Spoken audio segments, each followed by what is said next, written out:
Hey everyone, my name is Jack Warner. In this video, I'm going to be covering the basics of using our investments to help grow wealth. And in this video series, the other videos after this video, I'm going to get into more details and strategies and covering different assets that can help us grow wealth. But this is just laying the outline, the basics of why and how we can use investments to grow wealth. So getting started, I have to bring it back to some of our earlier lessons and videos we discussed through budgeting and saving. And we can use extra money from budgeting and saving to help us reach our goals. So a lot of this might be a review, but saving money by cutting out wasteful spending and budgeting, and you have to think about it this way. I can save money instead of going out to eat when I don't need to because I already have food at the house. I can use that money and invest it and make money off that. So that's the way we have to change our mindset is where can I, it doesn't have to be like, oh, I could save so much. I can live in my car and not have a house and not have rent and invest that. Now I've heard of some people doing that. That's to each their own at that point, but you want to have a fine balance. There are some ways we can save. We can budget and we can save and we can cut wasteful spending, use that savings to plow right into our investments. And budgeting and making a plan for your money, it'll help you achieve goals. It'll help us get out of debt. It'll help us save money. And of course, our goal for this video, we're going to be focusing on it can help us invest more money. So especially if we get out of debt. If we're getting out of debt, there's no more debt payments. We can use those payments that we're paying off debt to put right into our investments. We also can take advantage of tax advantaged accounts. It's a mouthful there, but we can take advantage of tax advantage accounts. So first of all, where can we find assets and investments to that we don't have to worry about paying taxes in the future? Or where can we lower our tax deductible income? So there's different ones here. Prioritize putting money into investing accounts that have big tax advantages. So there's different ones. There's pre-tax, post-tax. Less money towards taxes, and we can put that money more towards wealth and other goals. So different examples here, like your 401k, tax advantage. Your Roth IRA, which this 401k is your pre-tax income, where Roth IRA, you already been taxed on it, but you never have to get taxed on it again. Traditional IRAs, same as 401ks. Health savings accounts, so you can put money in a health savings account. That money is first of all tax deducted. So how much you put towards the HSA is tax deductible. Any expenses, medical expenses that are qualified are tax free. So any withdrawals you make, any growth in that account is tax free. So that's like triple tax advantage there. And then your educational savings accounts, and there's various ones there. And you can check out our other videos and other investment series to get a breakdown of each one of these. But all of these share a common trait, and that's less money goes towards taxes, more money goes towards your wealth. Now, all these also have qualifications and limits and different regulations that you'll need to understand before you get involved with them. But you need to make sure you're maximizing your investments in these accounts first. And then we can make our money, understand you can make your money work for you. Don't let it take control of you. You control your money. And you use this money to create more opportunities for yourself and for others. So invest in assets that hold value and give a decent return on investment, also known as ROI. So you don't want to spend money on things, right? We do have to spend money on food. We do have to spend money on other stuff. I have a friend who wasn't trained in financial, was never educated. Most Americans aren't. We weren't trained in financial basics in high school or college. My friend went out and spent a ton of money on a credit card, jet skis, toys, guns, just a bunch of crap that he didn't need. And now he's facing all this debt. And instead of investing in assets, he bought things that he barely used. And a lot of Americans do this. I mean, they'll buy toys that don't hold value. They'll buy new trucks that don't really hold much value. They'll buy boats that they use 3 times a year. And you're not going to get a return on investment on those things.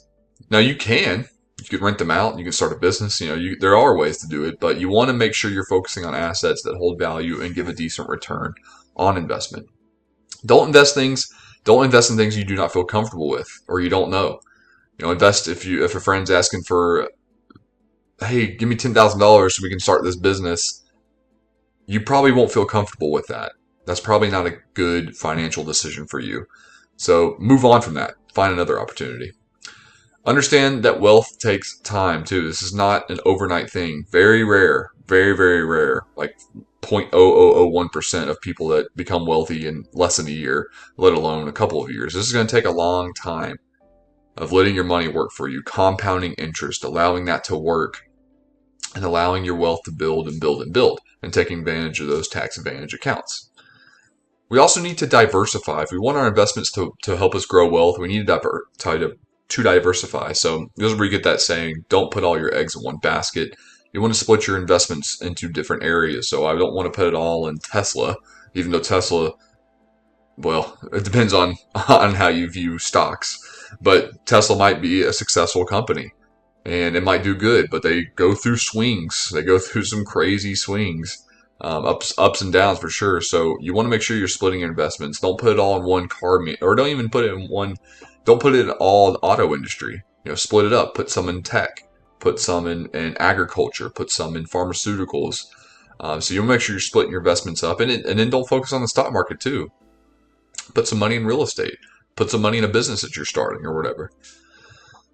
Have a healthy balance of higher risk investments.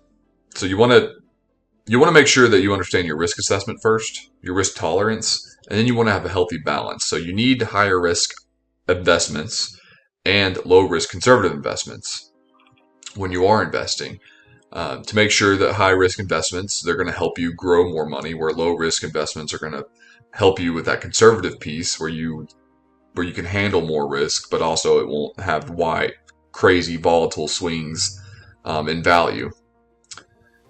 And make sure to keep a percentage of your investment cash as cash. So if you have an investment account, say you put $50,000 in it, you invest $25,000 of it in a year or two. So you have $25,000 left over in cash. Keep that there for a little bit. Put more money into it, and then you can invest more. But you always want to make sure you have some. It doesn't have to be 50%. That's just an easy math example for me. But make sure you keep a certain percentage of that cash, of your investment cash, as liquid. Because you want to make sure that if something were to happen, say the stock market plummets, you're able to slowly build and reinvest into the market. That's the best time to buy, is when the market is down. So that way you can start building into it and helping you get back up in value. And then lastly, in conclusion of this video, we want to make sure we're automating and staying consistent. So we want to set up your budgeting and financial accounts to automatically transfer funds to savings and investments. On top of that, we want to make sure we're automatically setting up your investments to invest a budgeted amount in certain assets each year, each month, each week, however your investments are set up, each time period. So going to step one here, when we set up our budgeting accounts and financial bank accounts, investments, I'm just kind of grouped it all into one. We want to automatically have transferred amounts. So from our savings to our checking, so we can pay off certain expenses, we can pay for rent, pay for food, etc. And then we also want a portion of our savings going to investments. So we have, let's just use $100. You have this audit. You can set this up on most bank accounts, on most financial apps. You can have this automatically set up. Each time your paycheck hits, a certain amount goes to your checking to pay for stuff. A certain amount goes to savings to help build for your emergency savings or whatever your savings goal is. And then a certain amount goes to your investments. Let's just say $100 goes there. And you have this set up every time your paycheck hits, or it doesn't have to be a paycheck. It's just, that's the easiest one to follow. It can be once a week. You have $100 going to your investments. And then on top of that, you have your investment account over here, where you can say you want to put in $50 into an index fund or into some stock each day or each month, whatever time period you choose. You can have that automatically set up. With that too, with your investments, we can go even deeper. If you can set up investments to reinvest any capital gains, dividends, and interest. So if you're in a fund, if you're in like a broad market index fund, that you'll be earning dividends, you'll be earning some capital gains. Choose that option to reinvest. So you're saving yourself a tax hit on that first, but also you're able to reinvest, and that money is able to reinvest, and it grows through compound interest. through the power of compound interest, and that money is making even more money. So your money that's already working for you is now working for itself, and so on and so forth. You can see how that spirals, which is good. We want that spiral. And then keep doing this for months and years, and increase this if you can over time. So say the first year you start out with $10,000, or the first month you start out with just a couple $100. Try to increase that to 150 or 200 or 300. Try to increase it by 1,000 next year. Try to increase it by 5,000 the following year or more. So you want to try to definitely keep the baseline. Don't drop below the baseline unless something crazy happens in your life and you just need to cut out investments entirely. Keep the money in. Don't sell anything, but make sure that you have at least a bottom line, baseline, stop what you're doing, pay off that debt, whatever it is, and then get right back to where you were. But definitely try to be consistent. This is probably the biggest thing of using your investments to grow wealth is automate this process and stay consistent, and then try to beat that consistency as well. Try to beat that baseline.